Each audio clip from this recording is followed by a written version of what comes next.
हिंदवी स्वराज्याचे सरसंस्थापक छत्रपती शिवरायांना मानाचा मुजरा करतो।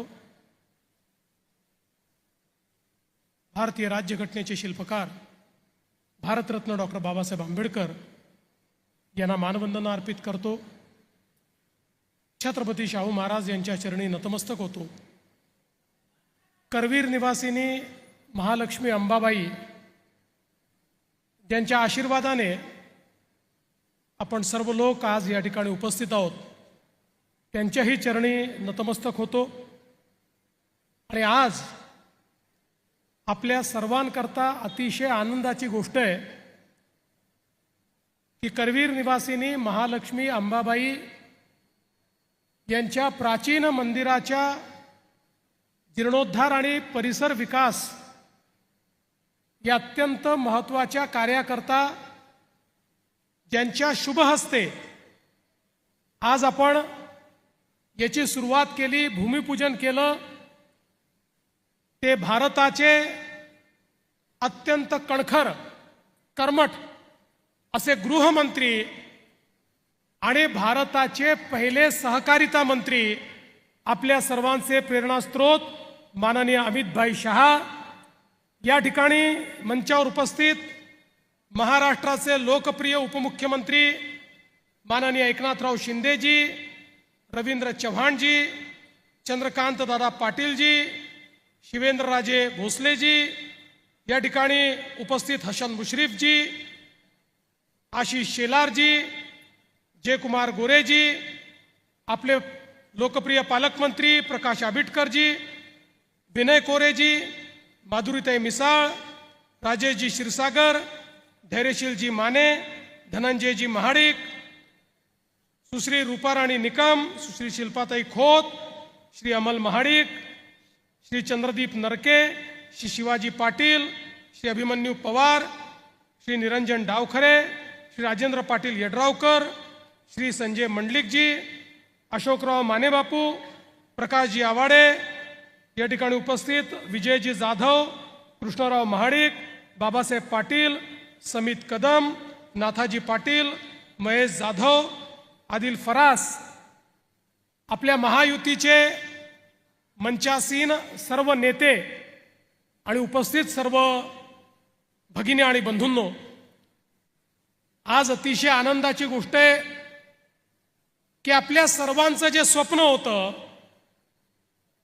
महालक्ष्मी अंबाबाईचं मंदिर जे केवळ कोल्हापूरकरांचं नाही तर उभ्या महाराष्ट्राचं आराध्य दैवत आहे आणि संपूर्ण हिंदुस्थानातून ज्या ठिकाणी महालक्ष्मी अंबाबाईचं दर्शन घेण्याकरता लाखो भाविक येतात, त्याचा जीर्णोद्धार झाला पाहिजे, त्याचा परिसर विकास झाला पाहिजे आणि ही इच्छा खऱ्या अर्थानं पूर्ण करण्याची सुरुवात आज झालेली आहे।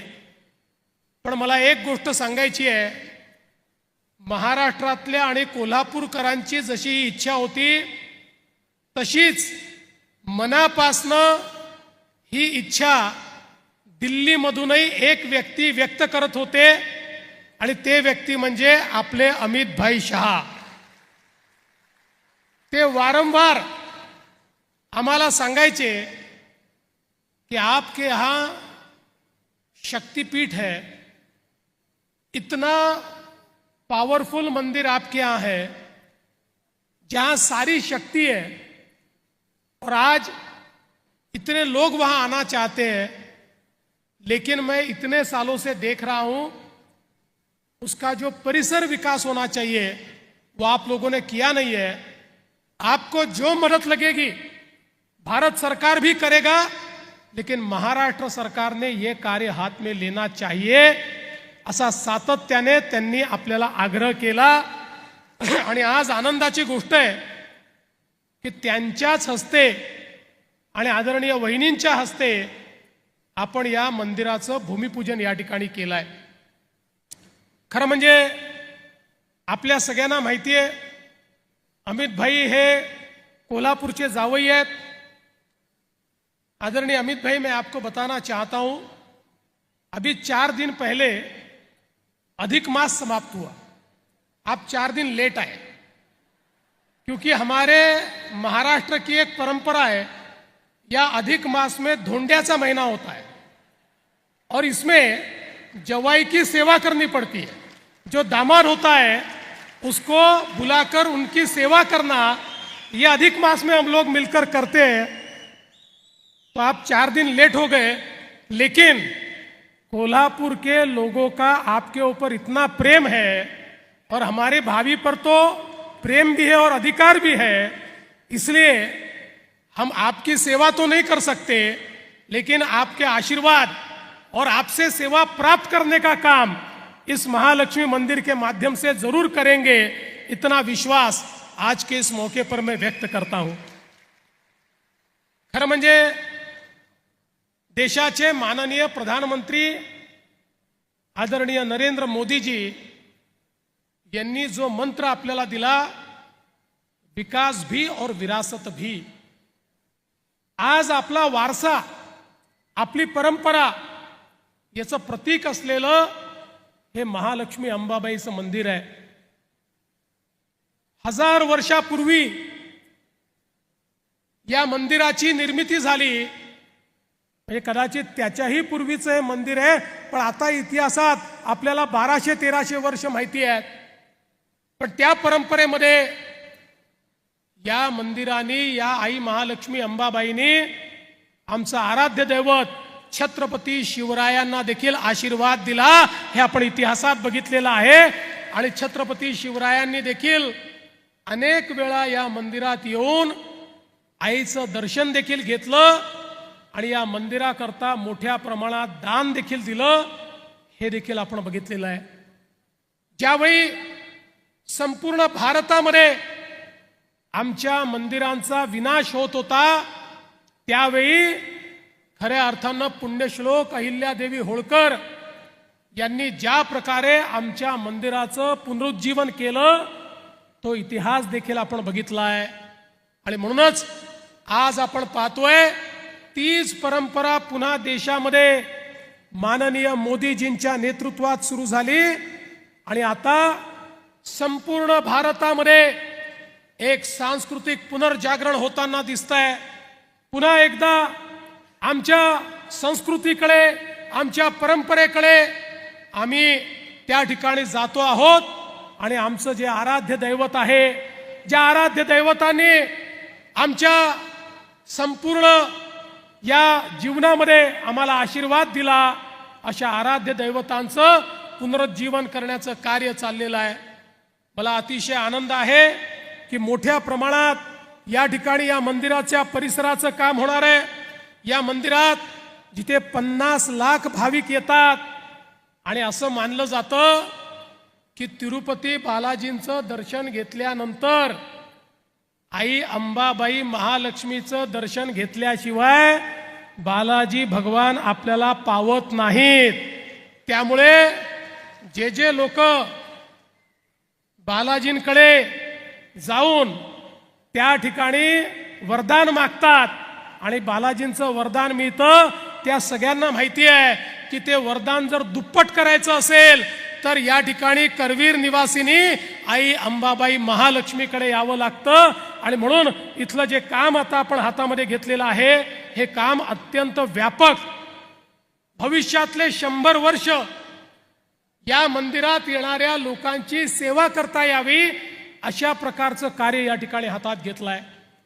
आणि यासोबत जसं शिंदे साहेबांनी सांगितलं, पंढरपूर आमच्या पांडुरंगाचाही कॉरिडॉर आता याच वर्षी त्याचंही बांधकाम आम्ही सुरू करतो आहोत।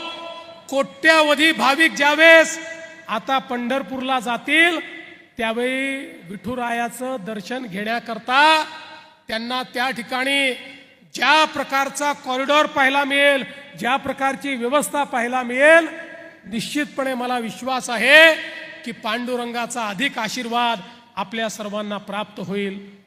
महाराष्ट्र देशातलं एकमेव राज्य आहे की ज्याच्यामध्ये 5 ज्योतिर्लिंग आहेत। या 5 ज्योतिर्लिंगांचा विकास आपण सुरू केलाय। त्र्यंबकेश्वर असेल, घृष्णेश्वर असेल, भीमाशंकर असेल, परई बैजनाथ असेल, औंढ्या नागनाथ असेल, या सगळ्या ठिकाणचं एक प्रकारे त्या ठिकाणी मोठं परिवर्तन हे आपण सुरू केलं आहे. आणि मला सांगताना आनंद वाटतो, भीमाशंकरला तर एक मोठं आश्चर्य घडतंय. मंदिराच्या आजूबाजूचं जे पूर्ण गाव आहे त्या संपूर्ण गावाने आपलं स्थलांतरण मान्य केलं आणि गावच्या गाव 1.5 किलोमीटर पलीकडे स्थलांतरित होत आहे. आणि त्या ठिकाणी अतिशय सुंदर अशा प्रकारे भीमाशंकरची निर्मिती ही आपण करतो. आणि त्यासोबत आपलं दुसरं शक्तिपीठ म्हणजे आमच्या कोल्हापूरचे ज्योतिबा, त्यांच्याही परिसराचा विकास सावकार मोठ्या प्रमाणात आपण हातामध्ये घेतलेला आहे. आणि तेही अतिशय सुंदर पद्धतीनं तुम्ही जे वन त्या ठिकाणी तयार करतायत, एक प्रकारे हिरवगार अशा प्रकारचं काम हे त्या ठिकाणी देखील होणार आहे. हे सगळं होत असताना मला या गोष्टीचा आनंद आहे की ही जशी आमच्याकरता अध्यात्माची पंढरी आहे, ही जशी आमच्याकरता आमचं शक्तिपीठ आहे, तसा हा सगळा परिसर सहकाराची देखील पंढरी म्हणून ओळखला जातो. आणि देशामध्ये पहिल्यांदा मोदीजींच्या नेतृत्वात सहकारिता मंत्रालय सुरू झालं आणि मोदीजींनी त्याची जबाबदारी ही देशातले सगळ्यात मजबूत मंत्री माननीय अमितभाई शहा यांना दिली. आणि आज आपण पाहू शकतो या सहकारिता मंत्रालयाच्या माध्यमातून एकीकडे साखर उद्योगाला जिवंत ठेवण्याकरता, त्याच्यामध्ये समृद्धी आणण्याकरता इतक्या मोठ्या प्रमाणात वेगवेगळ्या योजना सुरू केल्या. मी बोलणार नाही, पण मला कल्पना आहे आजही अमितभाई काही चांगल्या योजनांची घोषणा या ठिकाणी करतील. आणि निश्चितपणे पुढचाही कार्यक्रम आहे त्याही कार्यक्रमामध्ये या विषयावर ते बोलतील. पण केवळ साखर उद्योग नाही तर संपूर्ण सहकाराला एक नवीन स्वरूप देण्याचं काम या देशामध्ये आणि महाराष्ट्रामध्ये माननीय अमितभाईंच्या माध्यमातून चाललं आहे. सहकारी संस्थांना मजबूत करायचं, पॅक्सला मजबूत करायचं, 17 प्रकारची कामं ही पॅक्सच्या माध्यमातून करायची. आणि ग्रामीण भागात शेवटच्या माणसापर्यंत केवळ सहकार नाही तर समृद्धी देखील पोचवायची. अशा प्रकारचं कार्य माननीय अमितभाईंच्या माध्यमातून चाललेलं आहे. आणि म्हणून बंधू भगिनींनो, आज मी फार काळ बोलणार नाही. अमितभाईंना ऐकण्याकरता आपण सगळे आलो आहोत, पण मी मनापासनं अमितभाई आपले आभार मानेन. सहकारितेच्या क्षेत्रात आपण जे कार्य केलं त्याबद्दल संपूर्ण महाराष्ट्राच्या वतीनं मी आपले मनापासनं आभार मानतो, आपल्याला धन्यवाद देतो. आणि पुन्हा एकदा करवीर निवासिनी आई महालक्ष्मी अंबाबाईचा आशीर्वाद आपल्याला असाच मिळत राहो अशी आईच्या चरणी प्रार्थना करून माझे 2 शब्द संपवतो. जय हिंद, जय महाराष्ट्र.